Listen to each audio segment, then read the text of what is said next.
তো বাবু ভাই এইটা দেখতেছি অনেকক্ষণ যাবত প্লাস্টার করতেছেন, এইটা কিরকম ফাটা ছিল আমাদের একটু বলবেন? কয় জায়গায় ফাটা ছিল এটা?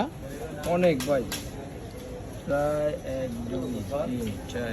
একটু দেখাবেন আমাদের ভিউয়ার্সদের হ্যাঁ, যে কয় জায়গায় এটা ফাটা আছে, এবং যেই প্লাস্টারগুলো করে থাকেন এগুলো কি 100% আপনি গ্যারান্টি দিতে পারেন যে এটা জি নেক্সট টাইম কি এখান থেকে ফাটার কোনো সম্ভাবনা আছে? না, এখান থেকে ফাটবে না, অন্য জায়গায় ফাটতে পারে। আর কি অন্য জায়গায় যদি ফাটে আপনি যেখান থেকে প্লাস্টার করতেছেন ওই জায়গায় ফাটবে না? না। আচ্ছা, তো যেই ফাটাগুলো প্লাস্টার করছেন আপনি একটু দেখাবেন এই লাগে যে কত জায়গায় ফাটা ছিল, বাইরের দিক দিয়ে একটু দেখাবেন। এই যে ভিতর দিয়ে দেখাই, একটা দুইটা, এই তিনটা, এই যে এখানে একটা, চারটা, এই যে পাঁচটা, সব বড় বড়।